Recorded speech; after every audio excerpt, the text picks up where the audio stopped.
Mañana quiero invitarlos que me acompañen a 1 Tesalonicenses capítulo 5 y vamos a leer versículo 14 y 15. La palabra del Señor nos dice así: y les exhortamos, hermanos, a que amonesten a los indisciplinados, animen a los desalentados, sostengan a los débiles y sean pacientes con todos. Miren que ninguno devuelva a otro mal por mal, sino procuren siempre lo bueno los unos para con los otros y para con todos. Padre, Señor, estamos agradecidos porque tú diriges tu iglesia por medio de tu palabra y de ninguna otra manera más que a través de tu palabra. Señor, tú no has dejado el caminar de tu iglesia al ingenio, Señor, del hombre. Tú nos has dejado tu palabra y a través de ella nosotros podemos saber cuál es tu voluntad, podemos identificar la verdad y el error, podemos nosotros obedecerte y podemos nosotros agradarte al cumplir con lo que tú nos enseñas en tu palabra. Te pedimos que en esta mañana tú nos hables, que tú hables a nuestro corazón, Señor, que informes nuestra mente, que inflames nuestro corazón, Señor, de manera que nosotros podamos obedecer tu palabra y de esa manera podamos darte gloria. Te lo pedimos en el nombre de tu Hijo Jesús. Amén. El Espíritu Santo nos ha enseñado en esta carta lo que significa ser un cristiano. Y Él nos ha dicho allí en capítulo 1, en el versículo 9 y 10, que ser un cristiano significa convertirnos. Sin conversión no somos cristianos. No, nadie es cristiano por nacimiento. No somos cristianos porque nuestros padres se congregan en una iglesia cristiana. Cada uno de nosotros venimos a los pies de Cristo porque nos convertimos a Él. Allí en capítulo 1, el apóstol Pablo nos dice en versículo 9 que los tesalonicenses se habían convertido de los ídolos a Dios para servir al Dios vivo y verdadero. Eso quiere decir que nosotros nos convertimos a Dios para ser siervos de Dios. Y eso significa al final de cuentas ser un cristiano. Un cristiano es un siervo de Dios. Es alguien que ha renunciado a seguir viviendo conforme a su deseo, a seguir viviendo conforme a las filosofías de este mundo, para convertirse en un siervo de Dios que escucha lo que Dios dice y busca hacer lo que Dios dice. Eso es un siervo de Dios. Y Dios nos enseña entonces que nosotros debemos servirle. Para eso Él nos salvó. Él nos salvó para que nosotros podamos servirle. Y servirle es nuestra responsabilidad, pero a la misma vez es nuestro más grande privilegio. Nosotros servimos a Dios a través de nuestra vida, obedeciendo su palabra. Nosotros servimos a Dios al rendirle homenaje a través de nuestras alabanzas. Nosotros servimos a Dios a través de servir a su cuerpo, que es la iglesia. Jesús mismo nos enseñó que cada vez que nosotros servimos a nuestros hermanos en Cristo, cada vez que nosotros ayudamos a nuestros hermanos en la iglesia, cada vez que nosotros hacemos bien a nuestros hermanos en la fe, es a Cristo mismo. Aquí nosotros estamos sirviendo. Pero de la misma manera, cada vez que nosotros nos negamos a servir a nuestros hermanos en la iglesia, cada vez que nosotros nos aferramos a nuestra comodidad y nos negamos a ayudar a nuestros hermanos en la fe, cada vez que nosotros nos negamos a colaborar con el crecimiento de nuestros hermanos en la fe, es a Cristo mismo a quien nosotros estamos negando a servir. Jesús dijo eso en Mateo capítulo 25. Una de las razones por las cuales venimos a la iglesia, y espero que sea una de las razones por las cuales tú estás aquí, nos dice el libro de Efesios en el capítulo 4, que es para ser capacitados para la obra del ministerio. Es decir, ser capacitados para aprender a servirnos como Dios manda, conforme a su palabra, unos a otros. Si ese no es uno de los propósitos por los cuales tú vienes aquí, estás perdiendo uno de los propósitos por los cuales Dios nos instruye que debemos congregarnos. No nos congregamos meramente para obtener información y acumular conocimiento. Nos congregamos con el propósito de ser capacitados para la obra del ministerio, que al final de cuentas la obra del ministerio es un servicio que nosotros rendimos a Dios al servirnos unos a otros en la iglesia. Desgraciadamente, algunos cristianos tienen la misma actitud que Caín en cuanto a sus hermanos en Cristo, pues piensan, ¿soy yo acaso guardián de mi hermano? Eso dijo Caín. La respuesta, déjame decirte, es que sí. Dios nos ha incorporado en una iglesia local con la finalidad de que nosotros aprendamos a ser guardianes de nuestro hermano. Que nosotros aprendamos a edificarnos unos a otros, a ayudarnos unos a otros. En el pasaje que nosotros vimos la semana pasada, en capítulo 5, versículos 12 y 13, el Espíritu Santo nos ha enseñado la responsabilidad que tiene la iglesia para con sus pastores o ancianos. Él nos ha enseñado allí en versículos 12 y 13 que la responsabilidad de la iglesia para con sus pastores o ancianos es reconocerlos y tenerlos en muy alta estima con amor a causa de su labor, a causa de su trabajo. Y ahora, en versículos 14 y 15, el Espíritu Santo continúa hablándonos acerca de responsabilidades. Y ahora nos enseña acerca de la responsabilidad que la iglesia tiene para con sus integrantes que se encuentran en diferentes situaciones y diferentes circunstancias y que necesitan diferentes tipos de ayuda. Y por medio de este pasaje, el Señor nos enseña que el cuidado de los hermanos de la iglesia no es una tarea y una responsabilidad exclusiva del pastor. Hay quienes piensan así. Sin embargo, este pasaje nos enseña que no es así, sino que es una responsabilidad de todos los integrantes de la iglesia. El Señor nos llama a servirnos unos a otros, a velar unos por otros, a atendernos unos a otros, a disciplinarnos si es necesario unos a otros. Notemos cómo el apóstol Pablo comienza este pasaje allí en versículo 14, con la palabra y. En la versión Reina Valera lo traducen como también. Esta palabra es una palabra de transición que nos muestra que lo que el apóstol Pablo va a decirnos a continuación está relacionado con el tema que ha tratado anteriormente. Él sigue hablando acerca de las responsabilidades de la iglesia. Y esas responsabilidades de la iglesia no son exclusivamente hacia con sus pastores, sino también hacia con los otros miembros de la misma congregación.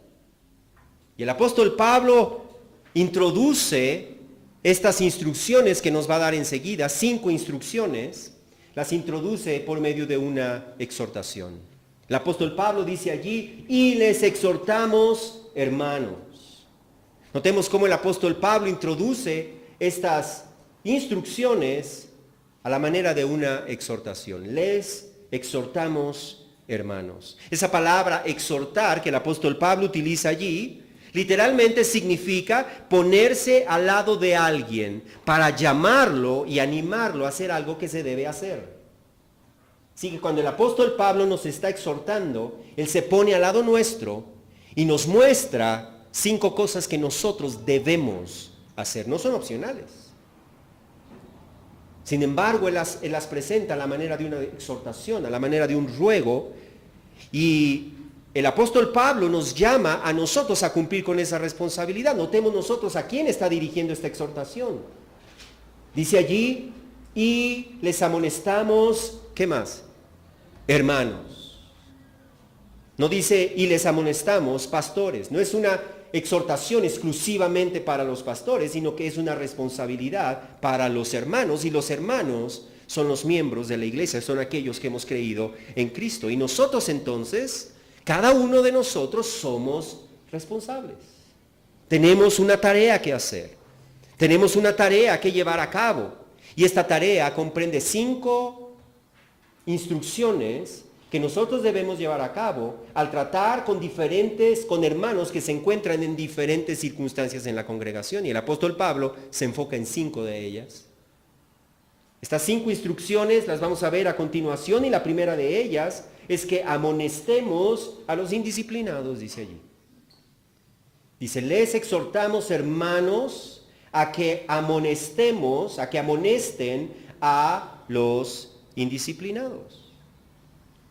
La palabra amonestar literalmente significa poner algo en la mente de alguien. Esa es la primera instrucción. Debemos amonestar a los indisciplinados. La palabra amonestar, decíamos, es poner algo en la mente de alguien. Y se utilizaba para referirse a mostrarle a alguien que lo que está haciendo es incorrecto y que si sigue haciéndolo va a tener que enfrentar las consecuencias negativas de sus malas acciones. Amonestar entonces es advertir. Amonestar entonces es mostrar que algo que la persona está haciendo es incorrecto, se opone a lo que Dios dice. Notemos nosotros cómo este verbo se encuentra en la forma de un imperativo, lo cual significa que es una orden, es un mandato, es un mandamiento. No es algo opcional, es nuestro deber, es nuestra obligación delante de Dios advertir y amonestar. Por otro lado, el tiempo presente del verbo nos indica que esta es una acción que nosotros debemos mantenernos haciendo. No es algo que hacemos cuando tenemos ganas solamente. No es algo que hacemos de vez en cuando. Es algo que debemos mantenernos haciendo cada vez que sea necesario. Finalmente, ese verbo se encuentra en un modo, en un tiempo, en una voz activa. Esa voz activa quiere decir que nadie lo puede hacer en tu lugar. Es decir, que no debemos sentarnos en nuestro lugar y decir que alguien más lo haga. Yo no lo voy a hacer, que alguien más lo haga. Hay mucha gente en la iglesia, que alguien más lo haga. Es algo que debemos hacer, es algo que debemos mantenernos haciendo y es algo que cada uno de nosotros debemos tomar el paso de hacer. ¿Qué debemos hacer? Nos dice allí, debemos amonestar a los indisciplinados. Debemos poner en su mente que lo que ellos están haciendo es incorrecto, está mal, cuando está mal. La Biblia les llama indisciplinados o como lo traduce Reina Valera, los ociosos. Esa palabra indisciplinados literalmente significa sin orden, sin orden. Y esa palabra se utilizaba en el ejército para referirse a un soldado que estaba fuera de orden, a un soldado que estaba fuera de la fila, a un soldado que no se alineaba con los demás, que era insubordinado, que no seguía las órdenes que se le habían dado. Pablo entonces está comparando la iglesia a un ejército, el ejército de Dios. La iglesia es el ejército de Dios y tenemos un comandante en jefe. Y ese comandante en jefe es nada más y nada menos que nuestro Señor Jesucristo. Y Él nos ha dado órdenes, no sugerencias.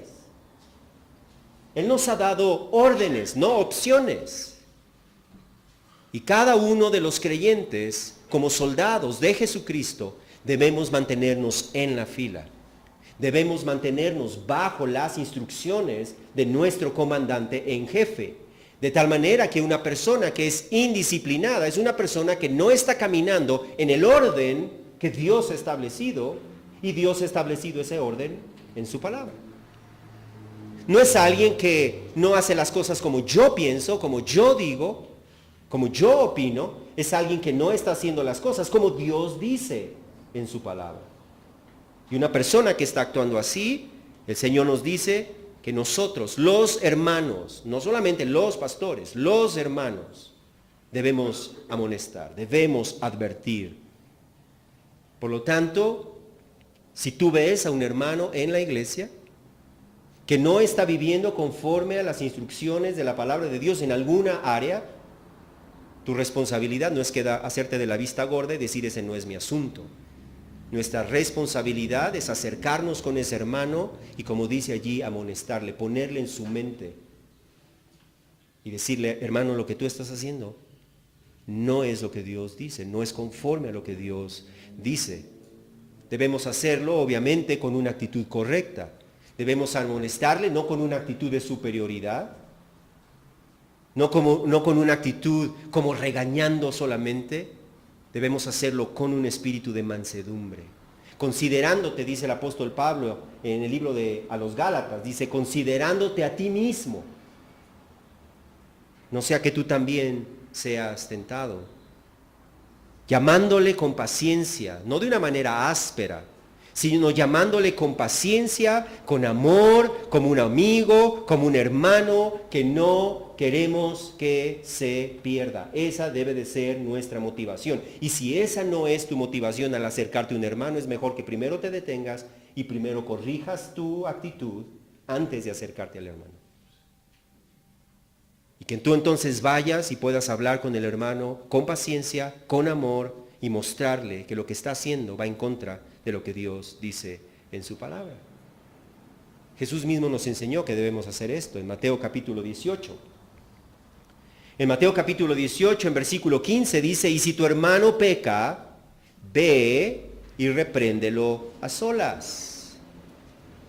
La versión Reina Valera añade allí, si tu hermano peca contra ti. Pero esa expresión, contra ti, no aparece en los mejores manuscritos griegos, por lo tanto, es lo más probable es que ese contra ti no formaba parte del texto original de Mateo. De cualquier manera, aun si la frase contra ti fuera parte del texto original, debemos estar conscientes de que nuestro pecado no es algo meramente personal. El pecado de otros me afecta a mí y mi pecado afecta a otros. Y no debemos hacernos de la vista gorda pensando ese no es mi asunto. Es que no debemos juzgar a nadie, es cierto, no debemos juzgar a nadie, pero eso no significa que nos hacemos de la vista gorda. Jesús no dijo, háganse de la vista gorda. No juzguen a nadie, sino háganse de la vista gorda. Eso no dijo Jesús. Jesús dijo, examina tu vida, que tú mismo no estés viviendo en pecado, pero ve y dile a tu hermano.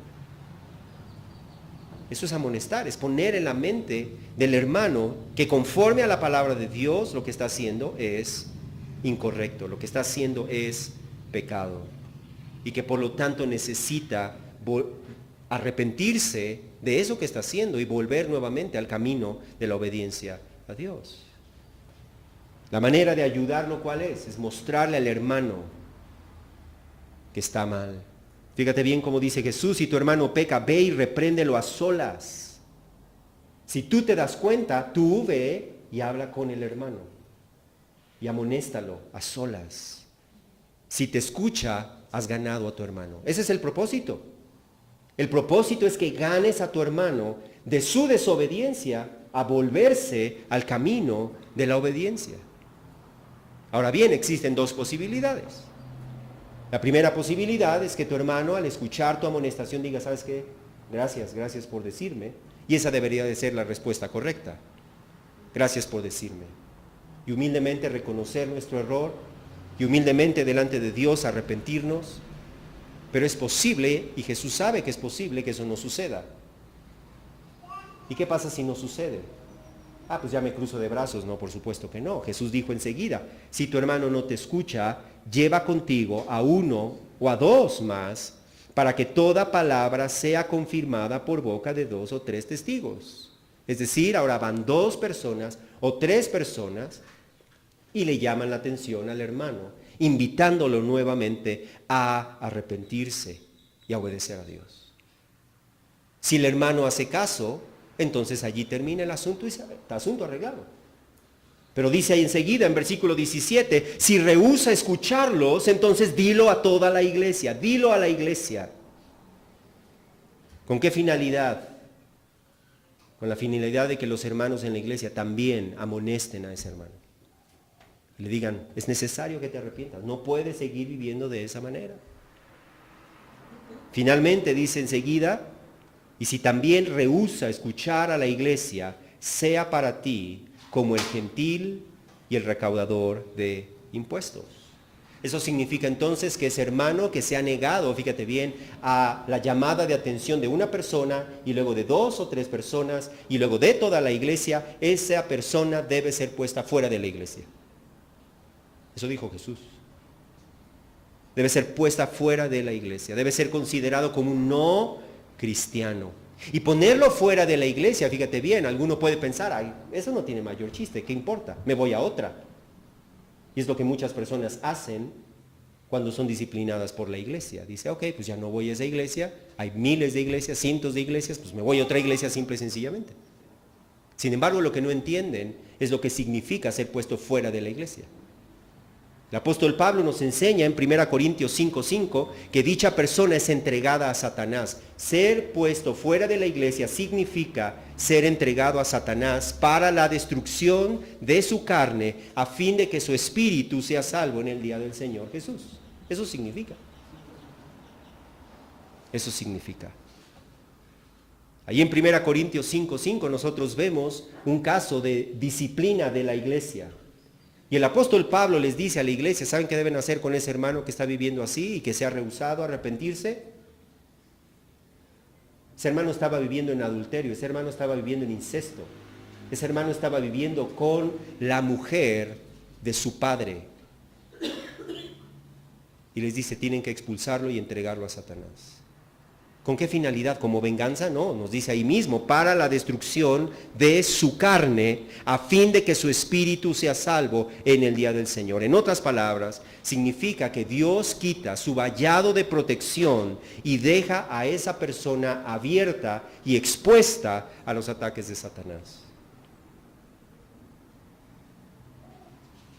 Dios entonces usará a Satanás como el instrumento de su vara, como el instrumento de su disciplina, como el instrumento de su castigo, con miras a hacer reaccionar a ese hermano, a esa persona, y volverse de su pecado a la obediencia al Señor. De igual manera, el apóstol Pablo nos enseña eso en 1 Timoteo, capítulo 1, versículo 20, en donde el apóstol Pablo dice que había dos personas en la iglesia, aparentemente ellos eran líderes en la iglesia, y el apóstol Pablo dice, a los cuales yo he entregado a Satanás para que aprendan a no blasfemar. A Himeneo y Alejandro.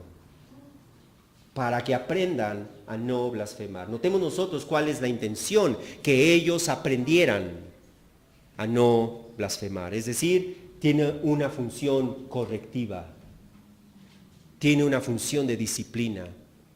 Tiene una función que, como dice el apóstol Pablo, para la destrucción de su carne. Eso significa que le va a ir como en feria, no importa que se vaya a otra iglesia.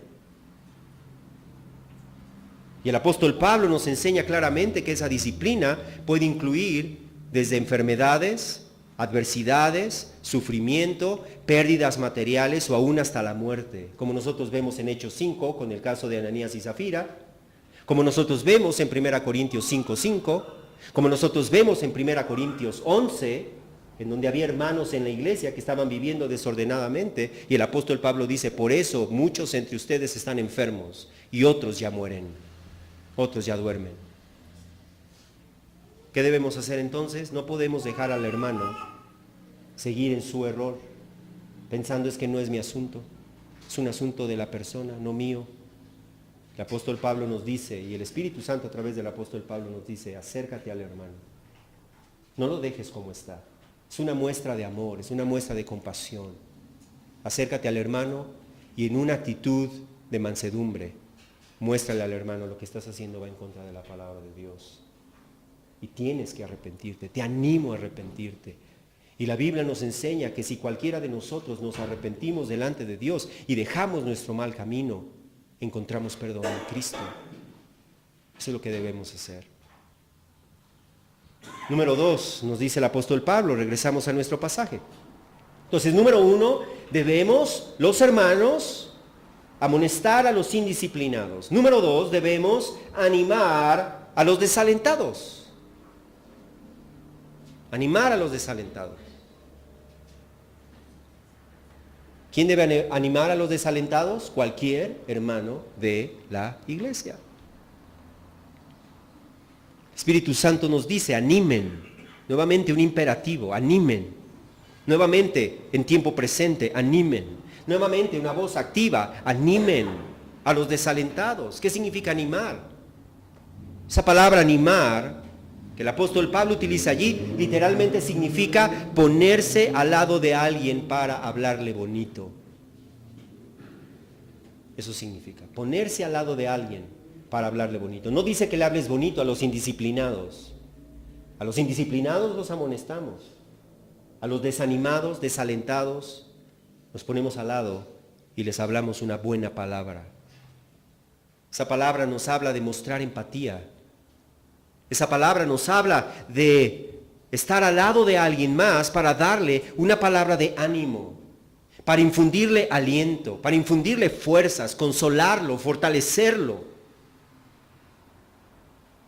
Porque ese hermano se encuentra desalentado. Esa palabra desalentado nos habla de alguien que está decaído. Nos habla de alguien que está desanimado, que está triste, que está enfrentando situaciones adversas que le hace sentirse sin ganas, sin fuerzas, desmotivado. Ya sea por enfermedad, o sufrimiento, o necesidad, o injusticia, soledad, o necesidad material. Cualquiera que sea la causa.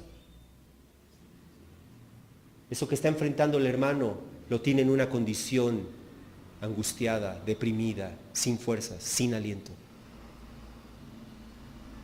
¿Y cuántas veces nosotros en la iglesia vemos a un hermano y decimos, pues sabrá Dios que traiga?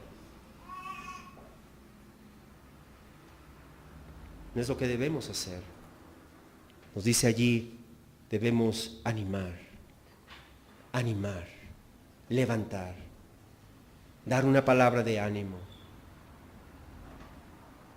De tal manera que podamos ser de ayuda para ese hermano. Pero ¿cómo debemos darle ánimo? Y es una pregunta importante. ¿Cómo debemos darle ánimo? Porque hay personas que piensan que dar ánimo significa simplemente pensamiento positivo. Piensa positivo, hermano. Ten fe y todo se va a solucionar. Ten fe y tus problemas se van a arreglar. No es con pensamientos positivos que nosotros debemos animar a los hermanos que están desanimados, porque tú no sabes si su problema se va a solucionar. Tú no sabes si su problema de salud se va a terminar. No es dándole una palabra de pensamiento positivo falsa. ¿Cómo debemos nosotros entonces? Debemos animarles con la palabra de Dios. Con la palabra de Dios. Y eso implica entonces que debemos conocer la palabra de Dios para poder dar un ánimo conforme a la palabra de Dios. Dios no nos promete que todos nuestros problemas se van a solucionar si nosotros tenemos fe. Él nos promete, fíjate bien, que Él va a usar todas las circunstancias para nuestro provecho. Eso sí nos promete. Él nos promete que Él va a estar con nosotros en esos tiempos difíciles. Eso sí nos promete. Él nos promete que a través de esas circunstancias Él nos va a perfeccionar. Eso sí nos promete. Pero no nos dice, tu enfermedad se va a acabar. Bueno, sí se va a acabar si te vas con el Señor. Pero muchas veces los cristianos damos falsas esperanzas. Y cuando las cosas no salen así como tú dijiste, el hermano todavía se hunde más. Porque dice, no me dijiste que todo se iba a arreglar. Yo he puesto mi confianza en el Señor y creo en el Señor. Y entonces la respuesta fácil para salirnos del problema es decir, pues a lo mejor no tienes suficiente fe. Y todavía lo hundimos más.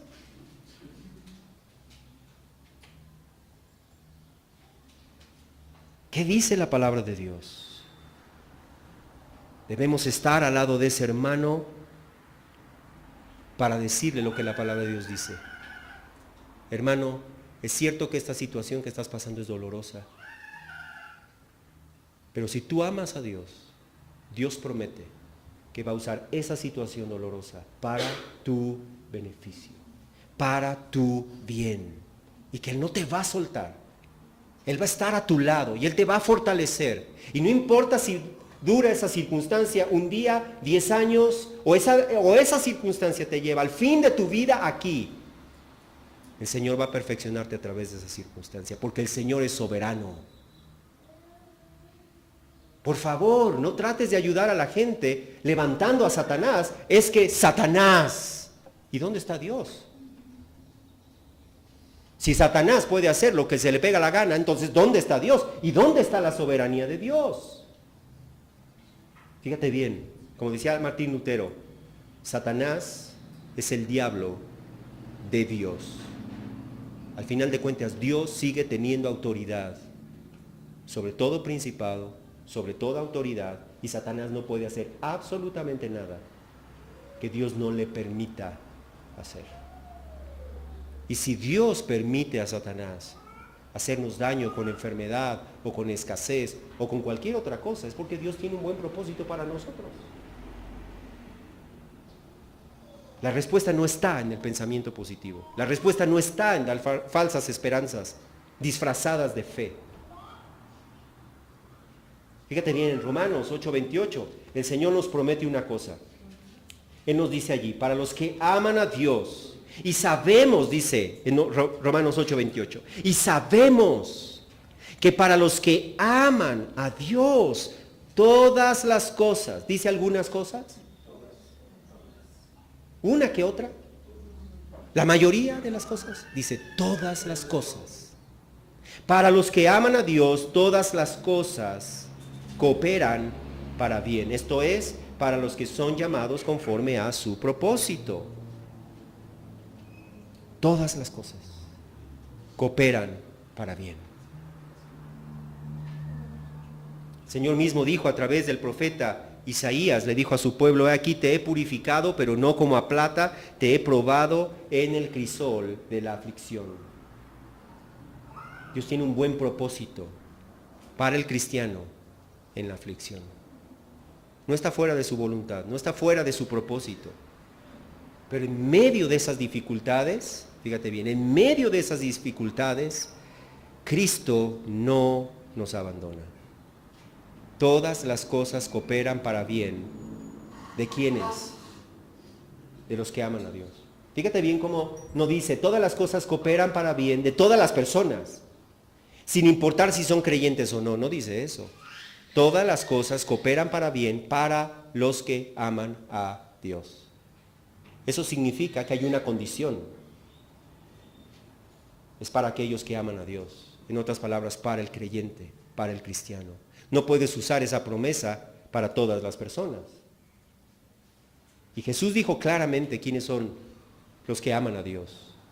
Jesús dijo claramente, si alguno me ama, obedecerá mi palabra, guardará mi palabra. Y luego añadió, el que no me ama, no guarda mis palabras. ¿Quiénes son los que le aman? Los que guardan sus palabras, es decir, muestran su amor, no de una manera meramente emocional, no simplemente diciendo, no, yo amo a Dios, no me importa qué es lo que diga, no me importa si yo vivo desobedeciendo lo que Dios dice, yo amo a Dios. Dios dice, cero, nada. El que me ama es aquel que guarda mi palabra. El que no me ama, no guarda mi palabra. Y para los que aman a Dios, todas las cosas cooperan para bien. Entonces podemos animar al hermano con la palabra. Número 2, el Señor ha prometido que no nos va a dejar solos, y en 2 Corintios nos enseña cómo el Señor nos fortalece, cómo el Señor nos consuela en medio de esas dificultades. Allí en 2 Corintios capítulo 1, fíjate bien, dice en versículo 3, bendito sea el Dios y Padre de nuestro Señor Jesucristo, Padre de misericordias y Dios de toda consolación. Es decir, Él es un consolador por naturaleza, el cual, versículo 4, nos consuela. Dios no nos deja solos en nuestra tribulación. A lo mejor en ese tiempo difícil tú sientes como si Dios no está. Eso no significa que Dios no está. Él nos consuela, dice ahí. Él nos consuela en toda tribulación nuestra. En toda tribulación nuestra, fíjate bien, versículo 4, para que nosotros podamos consolar a los que están en cualquier aflicción con el consuelo con que nosotros mismos somos consolados por Dios. ¿Te das cuenta? Dios permite nuestras aflicciones no solamente para nuestro provecho. Dios permite nuestras aflicciones para que también nosotros podamos consolar a los que están en cualquier otra aflicción. Porque tú los puedes entender porque ya estuviste ahí. Y no les estás hablando nada más de algo que sabes en tu mente. Y tú sabes lo que ellos sienten en esa aflicción en la que ellos están, porque tú ya la sentiste. Y tú sentiste y experimentaste la consolación de Dios. Y tú viste cómo Dios es firme y cómo Dios es fiel y cómo te puedes refugiar en Él, porque Él es confiable. Y entonces puedes consolar a ese hermano que está en aflicción con la misma consolación con que tú mismo has sido consolado.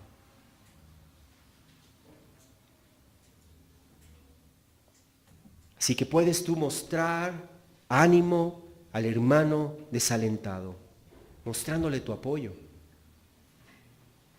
mostrándole lo que dice la palabra de Dios, de manera que su fe esté arraigada en la palabra y no en expectativas falsas, en la palabra. Puedes tú animar al hermano orando con él y orando por él, acompañándole durante esa travesía, mostrándole que sin importar por lo que esté pasando, Dios tiene un buen propósito y Dios va a cumplir su buena obra a través de esa situación difícil. Debemos entonces animar a los desalentados. Debemos mostrarles el ejemplo de Job y decirle, hermano, si tú no tiras la toalla, si tú te aferras a Cristo, Dios promete que tu condición espiritual después de la prueba va a ser mucho mayor que antes de la prueba. Es por tu bien que Dios permite eso. Es porque Dios ha diseñado esa prueba, esa adversidad, esa aflicción para hacerte crecer, para acercarte más a Él, para tratar con asuntos que hay en tu vida, que a veces no salen de ninguna otra manera más que a través de las tribulaciones. Porque déjame decirte una cosa, a través de las tribulaciones muchas veces nos damos cuenta de cosas que habían en nuestro corazón, que estaban tan escondidas que no sabíamos que estaban allí. Hasta que pasamos por esa aflicción. Entonces Dios tuvo un buen propósito. Y es a través de esas tribulaciones y de esas aflicciones que el Señor también nos arrastra y el Señor nos lleva a depender más de Él, a confiar más en Él. Así que gloria a Dios por las tribulaciones, porque tienen un buen propósito. Animemos entonces a los desanimados. Número 3, sostengamos a los débiles. Dice el apóstol Pablo, sostengan a los débiles. Ese verbo sostener que el Espíritu Santo utiliza allí, literalmente nos habla de apoyar, de sostener a alguien, manteniéndolo de pie, de soportarlo, es decir, cargar con su peso. Nos habla de agarrar a alguien con firmeza y aferrarse a él y no soltarse. En este caso el Señor nos dice que cada cristiano de la iglesia es responsable de sostener al hermano débil, de mantener de pie al hermano débil, de no soltar al hermano débil. Los hermanos débiles son aquellos que por alguna razón se encuentran sin fuerzas, débiles en su fe, quizá con dudas en cuanto a su fe, quizá engañados con errores doctrinales que les impiden disfrutar de su vida en Cristo, quizá sin fuerzas para vencer sus debilidades, quizá atrapados en algún pecado con el cual han batallado por muchos años y al cual no han podido vencer. Y se encuentran en una condición sin fuerzas, sin ganas, a punto de rendirse en su lucha. Quizás se sienten débiles por la condenación y por un entendimiento incorrecto de lo que es la vida cristiana. Pues sea cual sea la causa de esa debilidad, los miembros de la iglesia tenemos la responsabilidad, tienes la responsabilidad de sostener al hermano que se encuentra débil, de ponerte a su lado para llevar la carga junto con ellos como si fuera tu propia carga. Eres responsable de ponerte al lado de ellos y fortalecerlos y orar y ayudarles a vencer sus debilidades, cuidándote de no hacerlos dependientes de ti, sino de transferir esa dependencia a Cristo, en donde se encuentra la fortaleza, en donde se encuentra la ayuda, en donde se encuentra la gracia, mostrándole, como dice el libro de Hebreos, que nosotros podemos correr al trono de la gracia, de manera que podamos nosotros recibir la ayuda en el tiempo oportuno, llevándolos a Cristo, enseñándoles a buscar la gracia en oración, en la palabra, de manera que puedan ser fortalecidos y que sus fuerzas puedan renovarse como las del búfalo para hacer frente a las adversidades que ellos estén pasando. Sostener a los hermanos significa orar también con ellos y orar por ellos. ¿Cuánto tiempo de tu tiempo de oración lo dedicas a orar por otras personas que no son miembros de tu familia?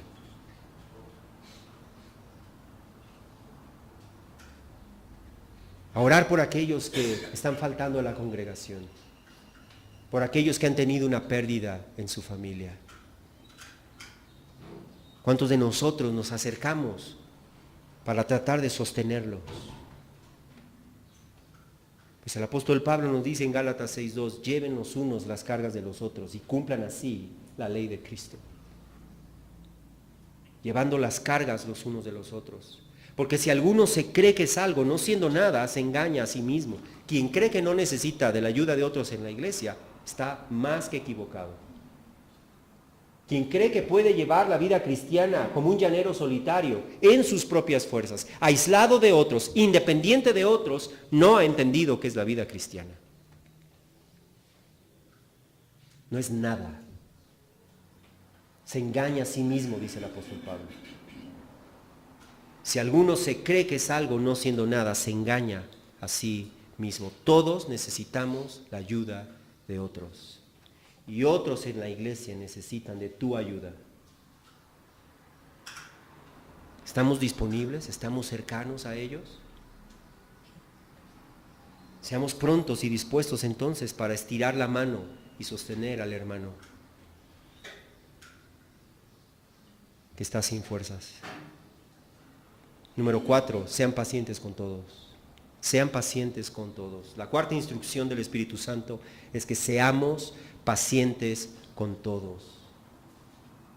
El verbo ser paciente literalmente significa tener un temperamento grande o tener un temperamento largo. Y ese verbo se refiere a no ser prontos para irritarnos,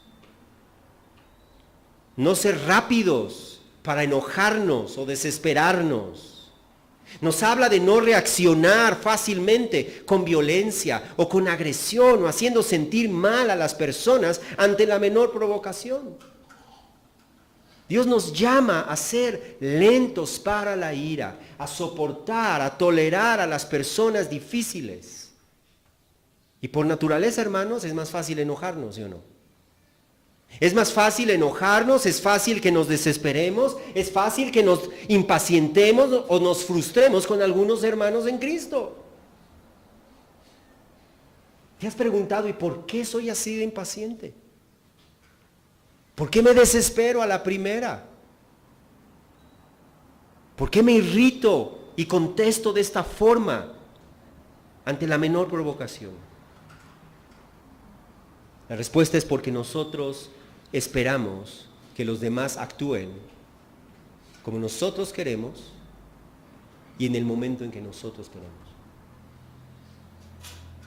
Y fíjate bien, y porque tú no batallas a lo mejor con esa área que es débil para ese hermano, entonces tomas una posición de superioridad sin acordarte que tú también eres débil, que tú tienes otras áreas de debilidad y que Dios pudiera estar desesperado y más que desesperado contigo. Y se nos olvida eso. Ay, ¿cuántas veces no te he dicho la misma cosa? ¿Alguna vez has escuchado a Dios decirte eso? ¿Cuántas veces te he dicho la misma cosa? ¿Y cuántas veces te lo tengo que repetir? ¿Cuántas veces lo has escuchado eso en la predicación y sigues estando donde mismo y sigues actuando de la misma manera? Dios es paciente con nosotros. Eso no significa que se hace de la vista gorda, estamos de acuerdo. Sigue siendo santo, pero Él es paciente. Y tan paciente que no ha acabado con nosotros. No nos aplasta. Y la Biblia nos llama a ser pacientes. En Efesios 4:2 nos dice, con paciencia, soportándose unos a otros en amor. Y esa palabra soportándose, para nosotros en español tiene una connotación negativa, ¿sí o no? Ya no te soporto, ¿sí o no? Pues esa palabra soportándose es la misma palabra que el apóstol Pablo está usando en 1 Tesalonicenses 5. Es apoyándose, levantándose, cargando el peso de aquel que no tiene fuerzas. Eso es lo que debemos hacer. Debemos ser pacientes, entonces, sosteniendo de pie al hermano débil, recordando que también nosotros somos débiles, tratando a las demás como nos gustaría que ellos nos trataran a nosotros en nuestra debilidad, en aquello que nos cuesta trabajo, en aquello que no entendemos, en aquello en lo que batallamos. Pero la realidad, hermanos, es que más allá de una buena intención, necesitamos de la ayuda de Dios para ser pacientes. Porque nuestra respuesta natural, la respuesta natural de nuestro viejo hombre es reaccionar con impaciencia. Y es por eso que la Biblia nos dice que este tipo de paciencia es uno de los componentes del fruto del Espíritu. O sea, no depende de la habilidad humana. Es fruto del Espíritu. Y eso significa, por lo tanto, que nosotros debemos someternos a la dirección del Espíritu, porque déjame decirte una cosa, el Espíritu no te va a llevar a impacientarte, a irritarte fácilmente con otros.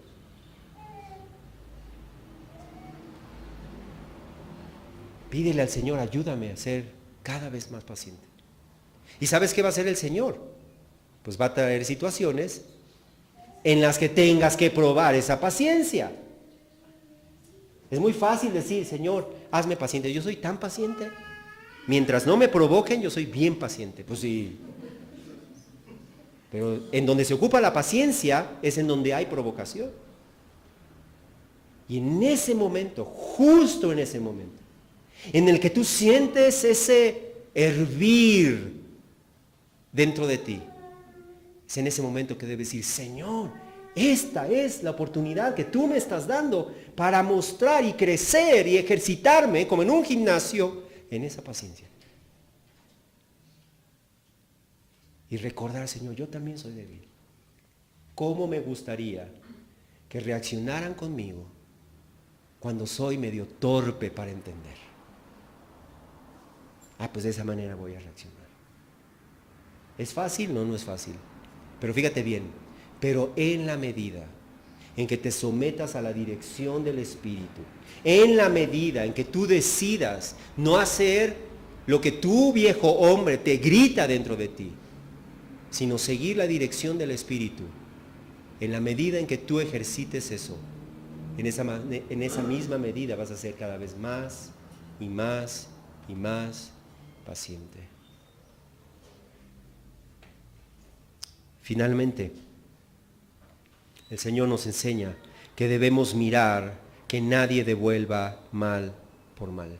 Esa es la quinta y última instrucción. Miren.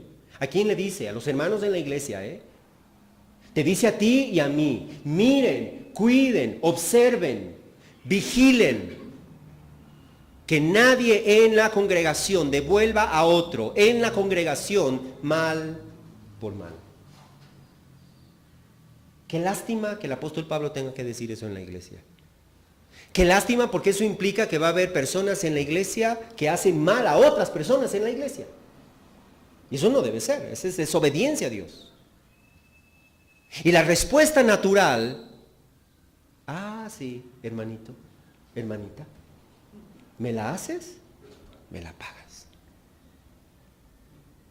Pues eso es lo que el apóstol Pablo está diciendo, que tengamos cuidado entre nosotros, que no suceda eso. Miren que no haya entre ustedes quien devuelva a otro mal por mal. Al contrario, Si hay un hermano que le hizo mal al otro, ese hermano no significa que se va a quedar tranquilo y no pasa nada y la iglesia no hace nada. Ya nos ha enseñado qué hacer con los indisciplinados. Pero con el hermano que salió afectado, debemos acercarnos y animarle a perdonar al otro hermano. A perdonar al otro hermano. Debemos recordarles las palabras del Señor que nos dijo: amen a sus enemigos y oren por los que los persiguen, para que sean hijos de su Padre que está en los cielos, porque Él hace salir su sol sobre malos y buenos, y llover sobre justos e injustos, porque si aman a los que los aman, ¿qué recompensa tienen? ¿No hacen también lo mismo los recaudadores de impuestos? Y si saludan solamente a sus hermanos, ¿qué hacen más que otros? ¿No hacen también lo mismo los gentiles? Por tanto, ustedes sean perfectos, como su Padre Celestial es perfecto. Debemos animar entonces a quien ha recibido algún daño, alguna ofensa de parte de otro miembro de la iglesia, a perdonar como Dios nos manda que nosotros debemos perdonar. Jesús dijo claramente eso en Mateo 6: si perdonan a los hombres sus transgresiones, también su Padre Celestial les perdonará a ustedes sus transgresiones. Pero si no perdonan a los hombres, tampoco su Padre perdonará sus transgresiones. Pero es que no sabes lo que me hizo. ¿Sabes qué contesta el Señor a eso? Lee la parábola de los dos deudores en Mateo 18.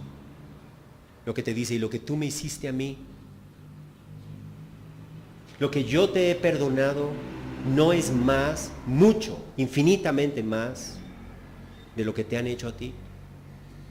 Y si yo te perdoné a ti, ¿cómo es que te niegas a perdonar a alguien más?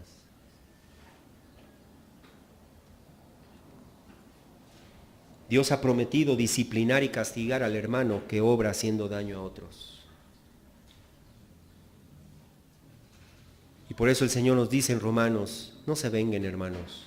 Amados, nunca se venguen ustedes mismos, sino den lugar a la ira de Dios, porque escrito está, dice el Señor: mía es la venganza, yo pagaré.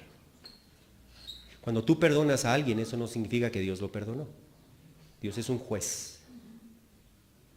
Cuando nosotros perdonamos a alguien es por nuestro provecho, no por el de la persona a la que perdonamos. Esa persona, si no se arrepiente, va a tener que enfrentar la ira de Dios, porque mía es la venganza, dice el Señor. Pero si tu enemigo tiene hambre, dale de comer. Si tiene sed, dale de beber, porque haciendo esto, carbones encendidos amontonarás sobre su cabeza. No seas vencido por el mal, sino vence con el bien el mal. Así que entonces, hermanos, cumplamos cada uno de nosotros con nuestra responsabilidad en el cuidado de los demás hermanos en esta iglesia. Somos responsables. No te puedes hacer de la vista gorda.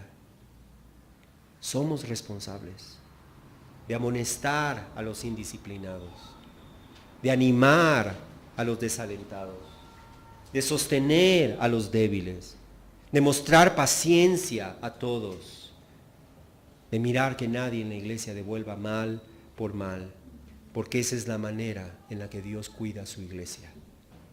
¿Me escuchaste? La manera en la que Dios cuida a su iglesia es cuando la iglesia entiende su responsabilidad y aprende a cuidarse unos a otros. Mientras no aprendamos eso, no va a haber cantidad de pastores ni de ancianos suficientes en una iglesia para cuidar de la iglesia. Es a través del ministerio de cada uno de nosotros. Es cuando nosotros aprendemos nuestra responsabilidad y somos responsables delante de Dios de cuidar al hermano, de vigilar por el hermano y de no tener esa actitud que tuvo Caín, de yo no soy guarda de mi hermano. Claro que eres guardián de tu hermano. Esa es tu responsabilidad. Y cuando nosotros entendemos eso, entonces vamos a tener una iglesia que está cuidada, una iglesia que camina creciendo en la santidad del Señor, una iglesia que está siendo fortalecida, una iglesia que está caminando en armonía, porque cada uno de nosotros entendemos nuestra responsabilidad. Vamos a orar. Padre, te damos gracias, Señor, y te pedimos que ninguno de nosotros que estamos aquí nos hagamos de la vista gorda y pensemos que eso es para alguien más, que tú le estás hablando a alguien más, que alguien más tiene que llevar a cabo esa tarea, porque nosotros no podemos, porque nosotros estamos cansados, porque nosotros inventamos tantos pretextos. Que seamos una iglesia, Señor, despierta esta iglesia de manera que seamos una iglesia en donde entendemos nuestra responsabilidad, en donde nos ayudamos unos a otros, nos cuidamos unos a otros, nos levantamos unos a otros, nos disciplinamos unos a otros, conforme a las instrucciones de tu palabra, Señor. De manera que podamos ser edificados en amor, conforme a tu propósito. Te lo pedimos en el nombre de Jesús.